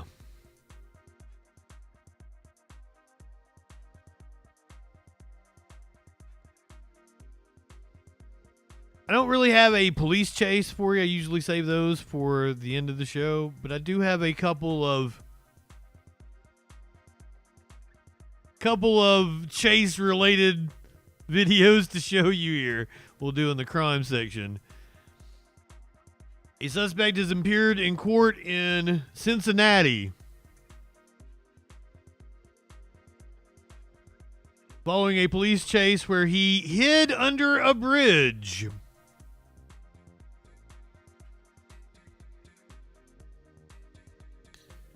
I'm sad we didn't get to see this one live. Thousands of drivers, all of it caught on camera. Now WCPO is getting answers about what exactly happened at the Brent Spence Bridge yesterday. Thanks for joining us here at 6. I'm Craig McKee. Tanya has the week off. Today, a judge read off a slew of charges for 38-year-old Joshua Baker. And video appears to show Baker running from police during rush hour traffic before jumping over the side of the Brent Spence Bridge. Police say Baker then hid underneath the bridge for hours. During that time, authorities shut down the bridge, causing hours of headache and anxiety for thousands of drivers. We have team coverage on this tonight. WCPO 9 News reporter Connor Steffen is looking into police policies, including why this would happen during rush hour. But we start with Andrew Rowan. Andrew, how was Baker able to hide inside the bridge? It's fascinating, Craig. There's the concrete deck that we drive on. Underneath that are steel beams that support the deck, but there's a few feet of a gap between the two. That is where he was able to hide from police for hours. In the middle of the evening rush, sirens echo at the Brent Spence Bridge. Anytime there's police activity, I'm trying to isolate what's going on. A police chase brought traffic to a standstill as a man sprinted north along the bridge, scaled the side wall, and plunged into the steel beam before disappearing into the Brent Spence. How close to the catwalk is the victim? I think it's pretty well right next to it. The suspect hid on top of the steel underneath the bridge's concrete deck. And even though he started over water, police are able to use this catwalk to bring him down on dry land. They used a ladder. I can zoom in with some pretty good clarity. The man who streamed the whole thing from his Covington camera is Aaron Preslin. It's kind of a little bit of detective work when something's going on real time. Police leaned over the bridge walls searching for the suspect.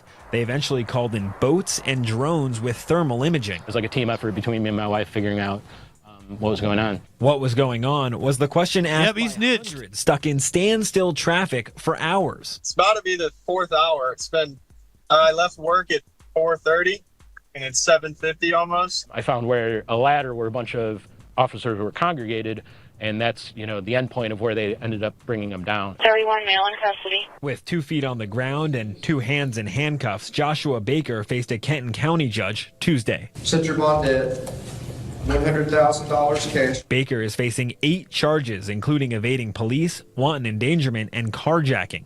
Police say he tried to steal a car before jumping from the bridge. Do you understand the charges? Yes. Joshua Baker taking a leap of faith. He was wedged in and they were having problems getting him out. Falling right into the justice system. That you are a flight risk.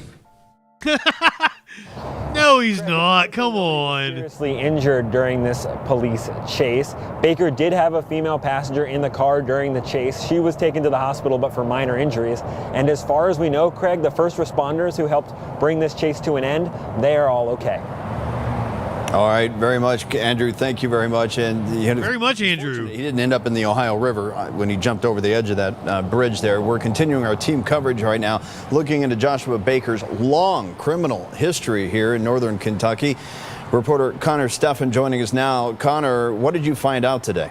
Wait, is he on the Kentucky side or the Ohio side? The Ohio River is right on the border of Kentucky and Cincinnati. So they're saying the dude was filming from Covington. He was on the other side of the bridge, the Kentucky side. Well, Craig, prosecutors say Baker's felony criminal history goes back at least 20 years. He's been convicted of drug trafficking, robbery, burglary, and being a persistent felony offender in the past. That record may have played a role in Covington Police's decision to pursue him on Monday. We looked into the department's policy. According to it, police may start a pursuit if they have reason to believe the person has committed certain crimes, including burglary, which is a charge Baker is facing. But police must also account for factors like traffic volume, road conditions, and the potential dangers a pursuit poses to the public. We brought the department's pursuit policy and facts of the case to Dan Hills. He's a former Cincinnati FOP president.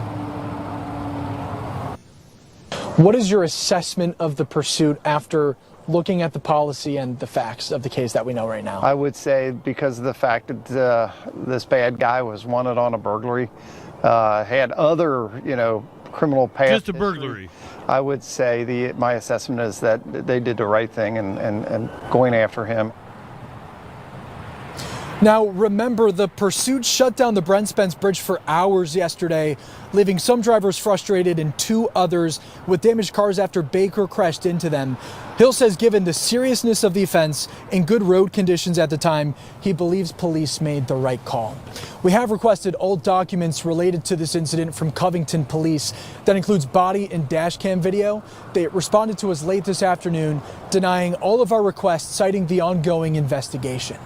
We're live in Covington. Connor Steffen, WCPO 9 News. All right, Connor, I know you'll stay on top of those requests as well. Thank you. You heard him. Connor's the top.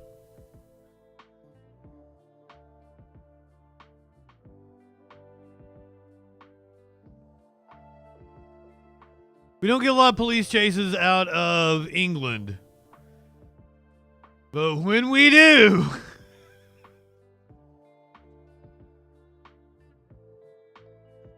I love this. This happened on Sunday. In Sheffield. Somebody turned into a hooligan. What the is going on?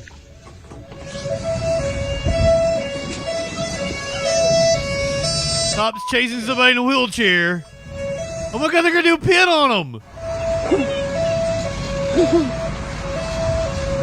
The 33-year-old woman stole a high value of goods. That's mad. Oh God, I never showed a cat earlier. I owe you 2 cats, don't I? My apologies. How you gonna let me do that? One more time on this. With the cops chasing after somebody in a wheelchair. What is going on?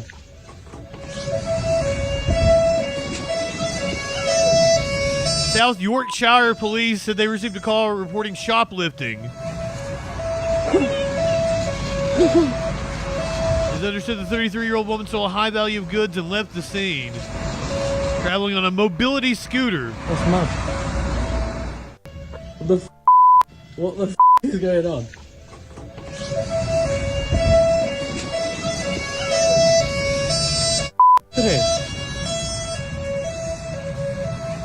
The woman was detained and the stolen items were recovered. She admitted to stealing the items and will be dealt with by way of out-of-court disposal? Out-of-court disposal kind of sounds weird. I know the British have a different way of talking, but that sounds really fucking... sounds like you're going to take her to like a concentration camp. We just celebrated the 80th anniversary of the liberation of Auschwitz last night. Dealt with by way of out-of-court disposal. That is not the way you treat people with disabilities. We don't even do that. Well, we don't do it yet in this country.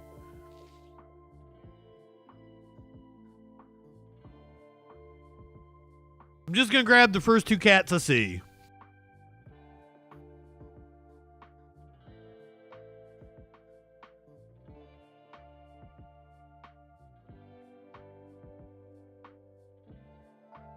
I said that and Smokey ran in here.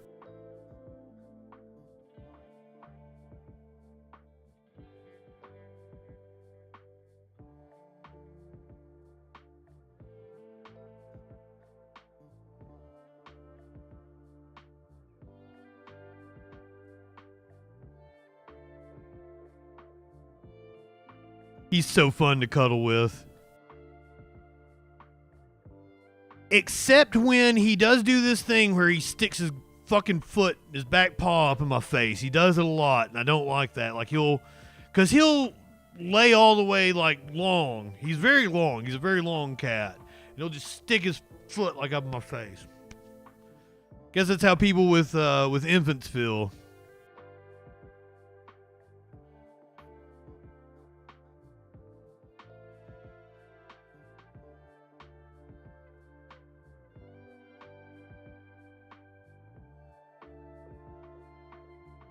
Oh, Zon, you need some emotes.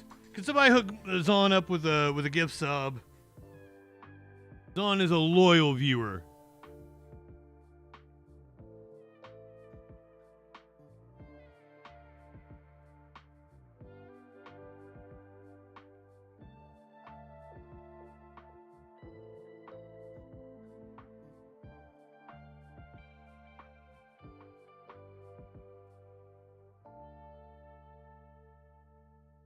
Dougie, Femvox, good evening.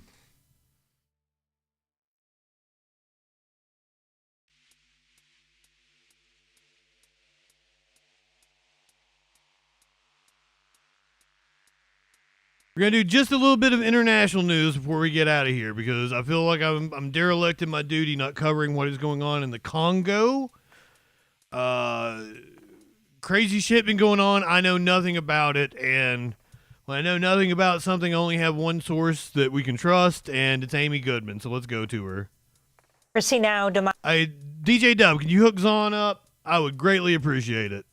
DemocracyNow.org, The War and Peace Report. I'm Amy Goodman with Juan Gonzalez. We turn now to the Democratic Republic of the Congo. Fighting is continuing in the eastern city of Goma between Congolese forces and Rwandan-backed M23 fighters who've seized at least parts of Goma.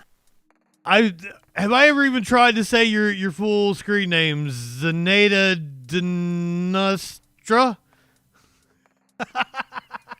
I fucked it up, didn't I? Always just call you Zon. Is that cool with you too? Or is that a correct pronunciation? Do you want to give me a phonetical pronunciation? Woo! DJ Dub, you are the man. The fighting has killed at least 17 people with over 370 injured. The UN Secretary General Antonio Guterres has called on Rwandan forces to immediately withdraw from the DRC and end its support for M23 as fears grow of a wider regional war. On Sunday, Congolese Foreign Minister called the unfolding situation in Congo one of its darkest periods in recent history.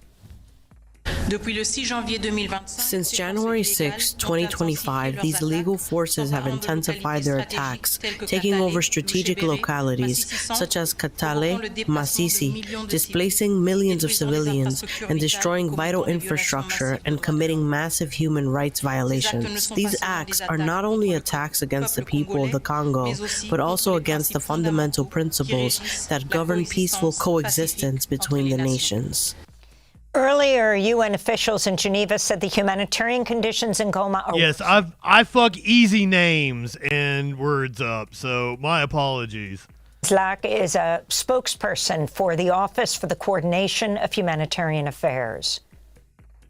The humanitarian situation in and around Goma remains extremely worrying. And again this morning, our colleagues in the Democratic Republic of the Congo report heavy small arms fire and mortar fire across the city and the presence of many dead bodies in the streets. We have reports of rapes committed by fighters, looting of property, including of a humanitarian warehouse, and humanitarian and health facilities being hit. Hospitals is the IDF involved? Overwhelmed, struggling to manage the influx of wounded people. Electricity and water supplies are compromised, and yesterday internet services were cut off, and Goma is still offline this morning. Earlier today, protests broke out in Kinshasa, the capital of the DRC, outside the embassies of several allies of Rwanda, including France and the United States. To talk more about the Congo, we're joined by Maurice Carney, co-founder and executive director of Friends of the Congo. Maurice, explain what's happening to a global audience in the DRC. Yeah, thank you. Thank you, Amy. It's a pleasure to be with you. First and foremost, global audience ought to understand that this is a part of a 30-year war of aggression and plunder by U.S. allies, Rwanda, led by Paul Kagame, and Uganda, led by Yoweri Museveni. And this war of aggression and plunder has been able to continue as a result of the support that they have received from major powers like the United States, the United Kingdom, the European Union, France.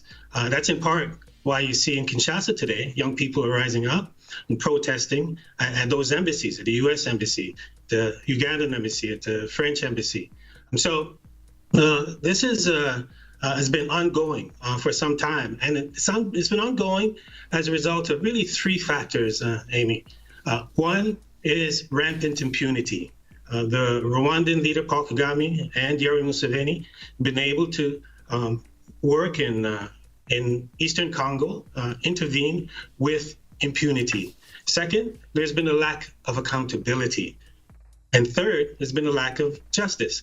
Now, what we've seen over the last few days are flurries of activities on the part of the diplomatic representatives at the UN, emergency session being called.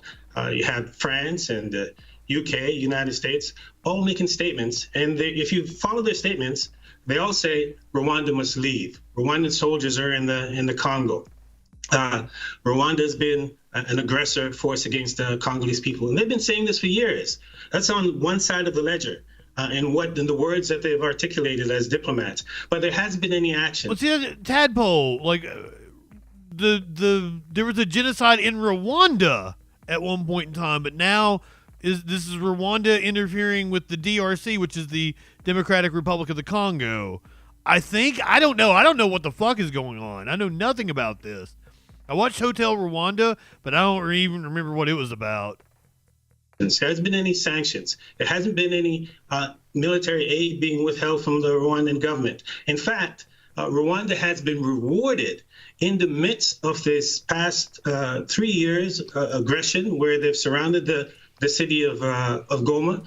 The European Union has doled out $20 million euros in 2023, again in 2024, to the Rwandan government. In addition to that, the European Union has entered into a critical minerals deal with the Rwandan government to get access to critical minerals.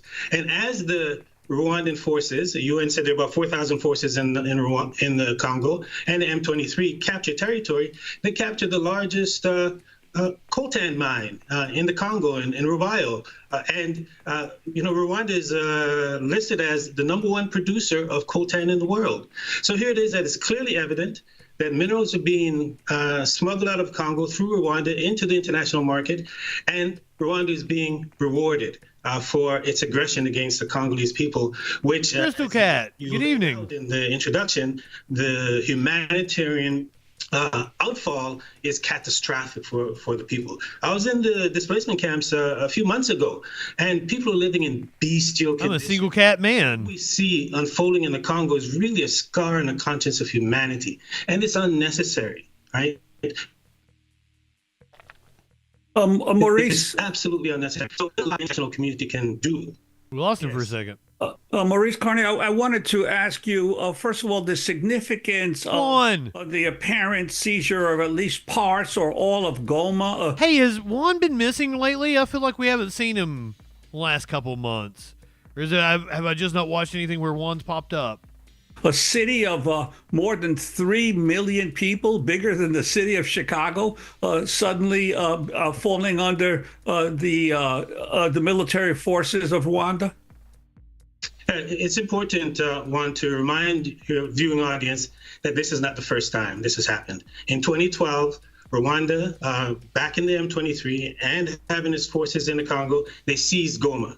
At that time, what President Obama did, he called Paul Kagame on the phone and told him basically back off. But in addition to that, he withheld military aid. That's what the United States did. Not a lot, $200,000. However, what that did is it showed some kind of leadership. 200 grand? Nations followed suit, and with that's all tens of millions of dollars. In addition to that, the UN strengthened its mandate, where it called for a force intervention brigade, where South Africa and Malawi and Tanzania all went in to confront the Rwandan forces and their M23. So this is the one point. It's not the first time this has happened. So we see Paul Kagame being a repeat offender, and with his capturing the city of Goma, or attempting to capture the city of Goma, we had a message from one of our partners on the ground this morning, and he basically said that, you know, I hear gunfires, there are bullets coming through my door. I can't go outside. I have to take cover. Right. I have to, even before that, the women that we work with in one of the largest displacement camps called Bulengo, they had been displaced from the occupation of their villages by the M23 and Rwandan forces, and then displaced right around Goma, and then they're being bombed again. So they had to go in the city. So we really have a catastrophic humanitarian situation unfolding, especially in a tightly knit area as Goma. One high-level official shared with us, you know, that the only place we have left to go is in the lake, right? So the people are trapped in a war that is unnecessary, a war that has been able to continue and be perpetuated because of the lack of action on the part of Western nations, and also because of the rewarding of Paul Kagame in spite of the war crimes against humanity, mass atrocities that he's committed. Even a 2010 UN report says that if the Rwandan soldiers, the UN mapping exercise report that came out in 2010, said the Rwandan soldiers are brought to book, you know, to justice, a competent court could try them for crimes of genocide in the Congo. So there's just this lack of accountability. This rampant impunity, lack of justice has enabled this to continue to this day. And we have an opportunity right now to bring an end to that. As we wrap up, Maurice Carney, the UN peacekeeping mission has been there, since 1999, comprising 10,000 troops. In the last 2 days, 2 peacekeepers from South Africa, 1 from Uruguay, were killed, 11 injured. Can you talk about the significance of this and what you want to see happen as the UN calls Security Council meetings around the DRC? Yes, UN peacekeepers are there with the South African troops, the Congolese troops. In fact, 9 South Africans have lost their lives. 3 Malawians have lost their lives. What is interesting, Amy, Rwanda is the largest contributor to peacekeepers, to the UN peacekeeping efforts in Africa. Yet, in the Congo, they're firing surface-to-air missiles at the UN. So that they're at war against the United Nations. So really what needs to happen is just stronger action on the part of the Western nations. They can do that. 40% of Rwanda's budget comes from the West. Congo is so critical. It's a vital country to not only... we don't have a good track record on that shit. But to the world at large. It's a part of the second largest rainforest in the world. Sequesters more carbon than all the tropical rainforests combined. Therefore, it's vital in combating the climate crisis. And at the same time, it's indispensable to the green energy transition, producing 70% of the world's cobalt. Cobalt is an essential ingredient that's necessary for the batteries that power the electric vehicles and the green transition. So Congo is at the nexus of 2 major global phenomena. combating the climate crisis, making the green energy transition. So it's of interest to all of us to be engaged, to raise awareness, to hold our leaders accountable. So we should be calling on the UN to do more, calling on European Union to cancel its contracts with Rwanda, calling on France. We heard France, Emmanuel Macron has been blocking action, calling on Macron to stop blocking actions. So Congolese are demonstrating in Kinshasa. They're demonstrating today at the UN. We'll be demonstrating at the Rwandan embassy this coming weekend on Saturday. So people have to raise their voices, demonstrate, hold their leaders accountable, write letters, do everything that they can to assure that there's an immediate ceasefire, that Rwanda withdraws its troops from the Congo, the M23 demobilizes, and Congo restores the integrity of its state. It's almost right now, Rwanda and the M23 occupy in Congo most land area almost the size of Rwanda itself. Links. Josephus, Links, if you can provide us any insight into what's going on, because I don't know what to make of it. Greatly appreciated. He brought up Macron, though, and I do know what Macron has been up to. Apparently made an ass out of himself trying to connect with the youth on TikTok.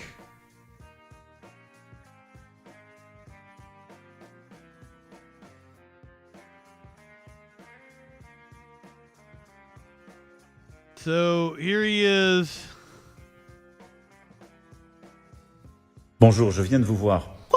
I just saw you, and you're right. Je crois qu'en 2025, I think that in 2025, you should be able to pay tolls avec son téléphone. with your phone. Donc, So I passed this to the Minister of the Interior, and we will collectively resolve this. Merci pour l'alerte. Thanks for the alert. Bonjour, je viens de vous voir. Vous avez raison. Je crois qu'en 2025, on doit pouvoir payer au péage avec son téléphone. The French President Emmanuel Macron's attempt to connect with young constituents on social media turned into une grosse erreur after he unknowingly helped a user who previously trolled both him and his wife, and his already dismal approval ratings tanked even further. Macron, 46, took to TikTok last week to respond to complaints from a content creator going by S4 who was upset about fines he incurred for trying to pay for a highway toll with his phone. In the video, viewed over 5 million times, the user claimed he was left with points on his license because he violated French law forbidding phone usage in toll plazas. And Macron decided to weigh in on the debate. Macron sent the complaint to the Interior Minister, who said he would address it, but quickly it came to light that the user, S4 is not Macron's biggest fan, with TikTok users easily unearthing videos when he called the president a dwarf married to his French teacher. Yeah, there's some backstory to that. His wife may have groomed him or some shit. Who preside over a country the size of a potato crisp. The insults hinged on the fact that Macron's wife, Brigitte Trogneux, is 25 years older than him and was his high school teacher when they met when he was just 15. Across France, many were unimpressed by what they saw as an insincere and probably thought-out attempt by Macron to connect to the youth by offering a presidential platform to the first imbecile who comes along. Macron undermines the credibility of France. And the president, who was already facing the lowest approval of his administration, saw his popularity plummet even further. We went over this the other night with Trudeau. Leaders in parliamentary systems, usually, even if they're popular, usually only last about 10 years. So it's about time to say goodbye to Emmanuel Macron. Aides have reported that Macron is sad over his dismal ratings, especially in the face of his recent successes on the international stage, from the Paris Olympics and the reopening of the Notre Dame Cathedral. Au revoir.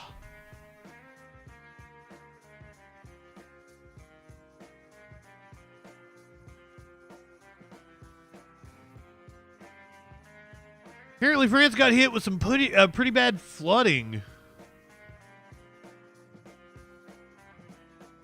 In the western part of France, Storm Herminia.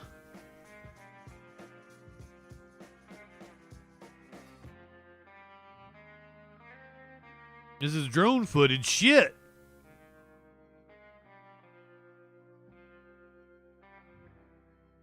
That's some pretty severe flooding. That was the storm, I believe, that hit the... I got in contact with the warlord and told him to be safe. The motherfucker sends me a map and is like, oh, no, it hits Scotland and Ireland. Not coming anywhere close to me. Fuck off. I'm like, well, sorry for being concerned for you. He's like, dumb American doesn't know geography. Clearly it was bad. It hit France. But dumb American doesn't know geography. He's right on that one.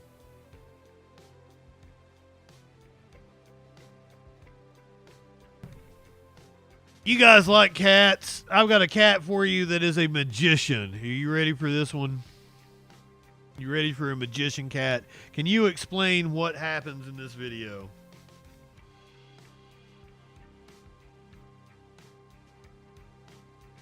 You tell me. Is this cat magic?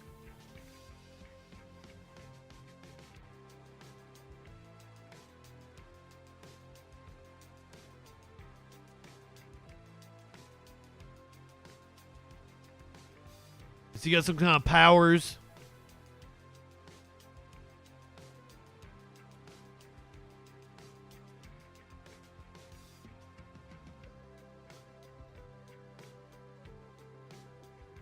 Cats, no. It's a black cat, too.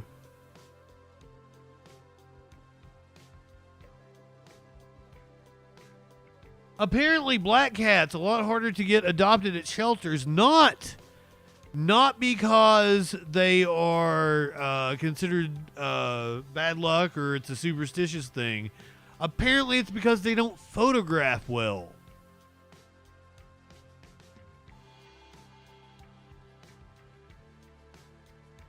Oh, no, that cat got him right in the head. What are you talking about? Never touched him. Smacked him right in the face.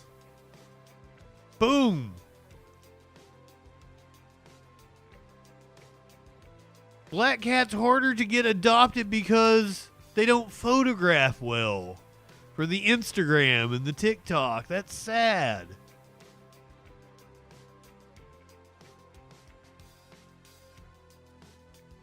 Yeah, it's not true they're not photogenic. They are incredibly photogenic. Fucking black cats are gorgeous.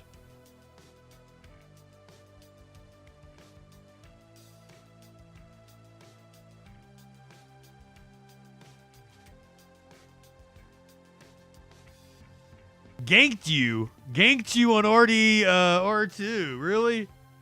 It's amazing that you're playing that right now when I just replayed it 3 or 4 months ago. Well, it's not that people not necessarily suck at taking pictures. It's iPhones or whatever, and their autofocus and shit sucks at taking pictures. That would be my guess.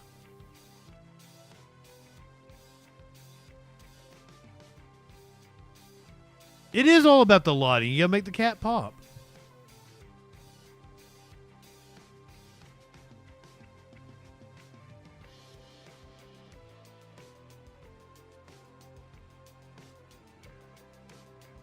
Oh God, if I send you, oh, it's Shasta. I'm not gonna send you. I'm not gonna put you through that.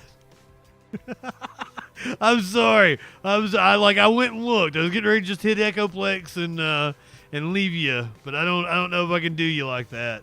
I can't send you over to Shasta County. No offense, Producer Dave. I can't do Shasta County anymore. Too much. Go tell Sock Cop. ACAB means him too. If you're watching on Twitch, we're raiding into Sock Cop. Go ahead, light one up, tip one back. It's all right to have a little fun before you hit the sack. I'm JustinFREAKIN. We will see you tomorrow night on Troll Patrol Live.